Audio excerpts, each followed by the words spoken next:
Hey everyone, Jordan Dunsmore with YTS with another edition of Off the Charts.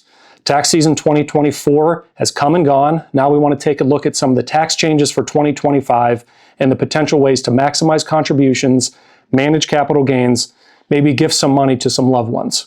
Let's go to the charts. So we just finished up a busy 2024 tax season here at YTS. We're already looking at 2025, so we want to give some thoughts on some of the changes and maybe some of the stats up here that you're not even familiar with.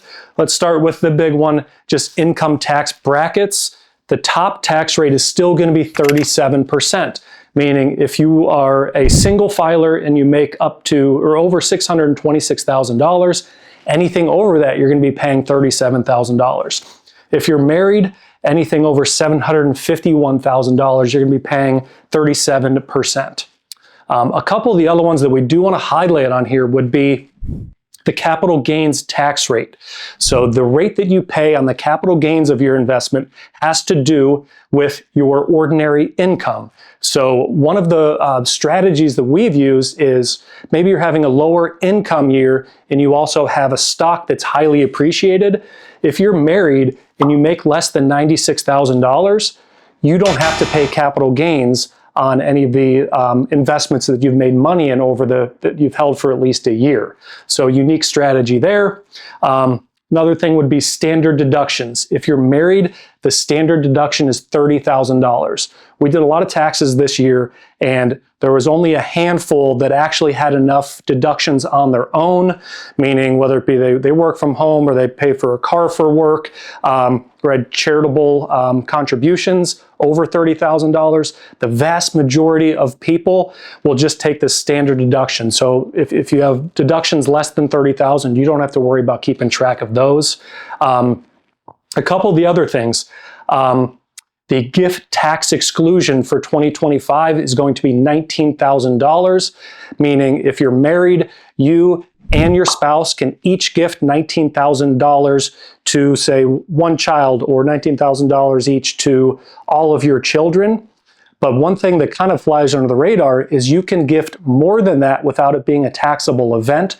You just have to file a gift tax form and show the IRS that you did gift more than that, but it is still a non-taxable event. One of the things the Trump administration has mentioned is possibly eliminating taxes on Social Security. So that'd be a big boost for those people, especially that if you make over $44,000, potentially 85% of your Social Security is taxable. So that's something that we could see in 2025 or 2026. And again, that'd be a big boost for those that are receiving Social Security. All right, so we want to look at two last ones, and that would be the defined contribution plan. So that's your 401ks, 403bs, or 457s. If you're a teacher or government employee, you can contribute $23,500 to those plans if you're under 50.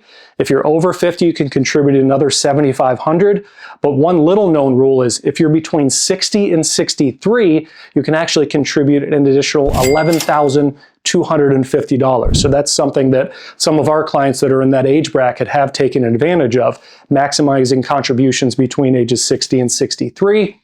The other thing you can take advantage of is you can max out your, say, 401k, add $23,500, and then also contribute another $7,000 to your own traditional IRA or potentially Roth. And we want to close out on the Roth side of things, because what that is money you've already paid taxes on being put in a strategy that's going to grow tax deferred, and any withdrawal will be tax free over time. You can contribute to a Roth IRA if you're married and your income is between $236,000 and $246,000, or if you're single, really anything under $165,000 in income, you can contribute to a Roth IRA. And to us, that's the most versatile investment bucket that we have out there, the Roth. So if you're not contributing to a Roth, maybe something you want to consider. But I hope this was some useful information for you. We always have our eye on not only maximizing performance for our clients, but doing our best to minimize taxes. So thank you for tuning in to this week's edition of Off the Charts, and we'll see you next week.